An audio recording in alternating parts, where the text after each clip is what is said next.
think a lot of coaches would be that way. But people would need to temper their expectations because it's going to take time to develop a guy who's not a playmaker, just has not been a playmaker, into a guy that is a playmaker. It won't happen overnight.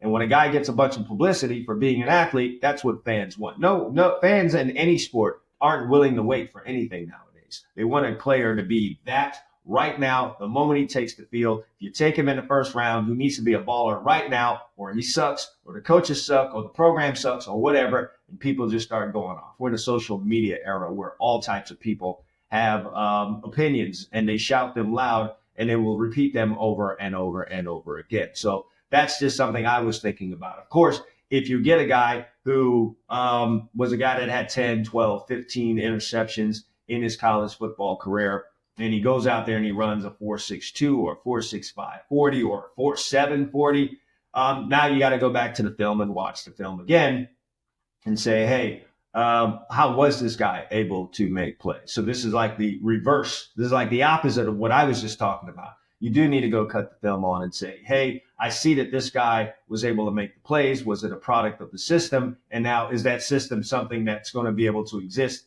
at the NFL level? And is that player going to be able to be that same player at the next level? In my time of playing, coaching, watching NFL football, there have been a number of guys like that. They were high producers at the college football level. I mean, guys that might have had 8 or 9 interceptions in a season, or they maybe even had double-digit interceptions in the season, and they get to the next level and it just doesn't work out for them. You know, there have been guys like that. I know NC State several years ago had a guy, double-digit interceptions guy. I think he had 10, 11, maybe even 12 in the season, went to the next level, and things just didn't work out. I'm not going to say the player's a bad player because a lot of things happen in the NFL that people don't realize.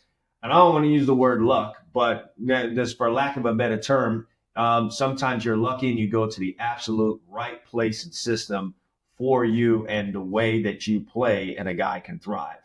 Conversely, sometimes you get a guy that goes to a system that does not match him at all, and he was a really, really good player,